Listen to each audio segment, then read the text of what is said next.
ولی خوشبختانه یک تن از متعلمین لیسه خصوصی میلاد طلب با خود داریم که خودشان خدا به هم معرفی میگیرن. سلام، صبحتان بخیر، خوش آمدید. سلام علیکم ټول د معرب تلویزیون کارکوونکو ته او ټولو لیدونکو ته السلام علیکم ورحمت الله وبرکاتو. زه ریحان الله نورزی د صفی الله زوی د میدان شهر ولایت د نرخ ولسوالۍ د جواسه د کلی یم.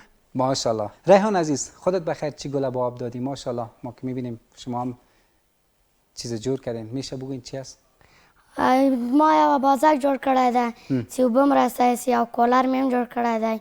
شمال هم کوی شي. شمال، آفرین. او بازک چقدر وقت گرفت و کولر که جور کردین چقدر وقت گرفت؟ 3 ورځې بازک ونیولې او یوه ورځ کولر ونیول. بله. یا بازک کدام کارا را میکنه ریحان جان؟ به چی به درد میخوره؟ بازک دا کار کوي اوبه راکوي، یعنی ما داسې شی جوړ کړه چې اوبه راوباسي. اگه باز آب نباشه چطور؟ نه رسه نمیته کار. خب در قسمت کولر بگوین، کولرتان چه رقم از به چه شکل جور کردین کولر؟ کولر مې یو سرپوښ راوخیستل، هغه نه مې پرې جوړې کړې او دا سرپوښ مې سوری کړ، ډاینامو مې راوخیسته ورکې ومې اچوله، دا ځای مې ورته سوری کړ. بله.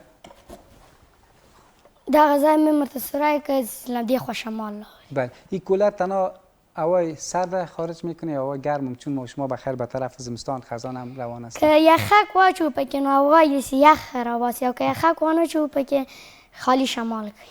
خالی شمال. خب میشه همین اوبازک عملا به ما نشان بدی چی رو اون است؟ خودت تر نسازی؟ میتونم. یک دقیقه. بله. بسیار زیبا. حتما ریحان جان جایی که باغ باشه، گل باشه، با خوب به درد بخوره است نه؟ یکم دا کمزوره دی، که قوی جوړ کړو نو موږ کولی شو چې باغ لپاره هم کار کوو. وسایلی که دی به کار بودی چی است ریحان جان؟ وسایل یې په خانه کې مې ډاینامو او 3 سرپوښ، یو سرپوښ نه مې پرې جوړې کړې او 2 سرپوښ نه مې بیا پرې مې منځ کې ډاینامو ور دغه خوا نه مې سوری کړه، ډاینامو پکې ورکړه، بیا مې هغه کې پرې ورکړې. بله. او د دې مې سرپوښونه سرې کړل، دې خوا ته مې هم سوری ورکړ او د پایپ کې مې هم سوری ورکړ، له دې خوا اوبه راکشکاږي له پایپ له خوا. بله. ریحان جان بازی سرش آب از بین نمیبره؟ نه اصلی سرش ته له منځ یې نشو. وسایل خودت از کجا پیدا کردی؟ وسایل ما سره وه دا ټول وسایل، خالی یو ډاینامو مې ورته واخیسته خلاص. بله. خب میشه در مورد کولر رو من اگر روشن کنی میشه حالا فضای میستجی رو به ما سر بسازی کولر رو؟ مهربانی. ماشاءالله واقعا صدایش هم تو کولر واره است. خودت هم یگان وقت استفاده کردی در خانه ریحان جان؟ استفاده کردم. بسیار خوب. از نظر خودت ریحان عزیز اگر امکانات به خودت مساعد شوه، همون تو امکانات براستی باشه، میتونی همین چیزا رو جور کردن؟ چې امکانات پیدا شي نو موږ کولی شو چې غټه بازک یا غټ کولر هم زه جوړولی شم. بله. باز ریحان جان عزیز از درسای مکتب خودت باز نمیمونه متوجه کارا گشی باز درسای چی میشه؟ یا 2 ساعته 3 ساعته به مې په دې تیر کړه، نور به مې خپل درسونه مطالعه کوم. ماشاءالله بسیار زیبا. از این معلوم میشه خودت ماشاءالله خوب موفق هم هستی، لایق هستی در درسای. چند نمره هستی در مکتب؟ یا اول نمره. اول نمره. خب میشه او رو در جایش بگذاریم، میشه در مورد از این تقدیرنامه‌ات با ما صحبت کنی. هغه مې په کورس کې اخیسته دی. کورس؟ کورس. چی میخوانی در کورس ریحان جان؟ انگلیسی، ریاضی، ټول کورسونه وایي. میخوانیم. نام خدا آفرین. خب دا مې په کامپیوټر کې اخیسته دی، د 5 پروګرامو واستاینی. کدام پروگرام هستن؟ ویندوز، ورد، اکسل، پاورپوینت، اینترنت. نام خدا. ریحان جان این پروگرام‌های کامپیوتری را که خودت خواندی چقدر کمک کرده در بخش از این وسایل که جور کنی خودت؟ کمک کرده؟ کمک کرده. در کدام بخش کمک کرده خودت؟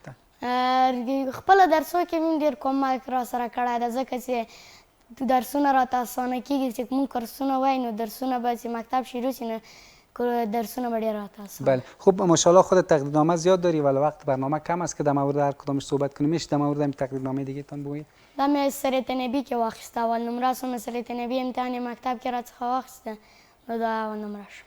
بسیار عالی. نام خدا هم اول نمره هستی و هم تو خلاق. خب در مورد هغه مې 4 سیم کې واخیسته د اول نمره کې. یا اول نمره داشته بود در صنف 4. بسیار زیبا ریحان الله. کپ ورزش هم میکنی یا این مدال که دادی؟ کانگرو امتحان و دی کانگرو امتحان دم در ریاضی بخش هغه مې د ریاضي په بخش کې نړیوال امتحان و د کانګرو اتیا هیوادونه ورکړی و نو دا مې وګټلي. موږ مکتب کې 2 هلکان وګټه، یو په 11 سیم کې و ویې ګټلو همداسې د برنزو مډال، یو زه 5 سیم کې یم یم ما وګټلی. نام خود ریحان جان امتحان کانگرو چه رقم امتحان بود؟ دیگه متعلمین هم میتونست امتحان بده یا فقط به کسایی که خود ریاضی امتحان و همدغه ذهنی پوښتنې وې چې سوالونه و.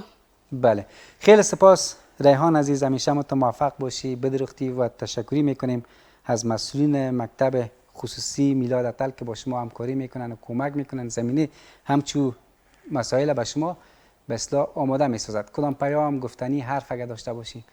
پیغام مې دا ده چې ټول نجونې او هلکان کولی شي چې درس وایي، نو له دولت څخه همدغه دی چې د نجونو مکتبونه خصوصي. بله، خیلی سپاس، سلامت باشی، موفق باشین.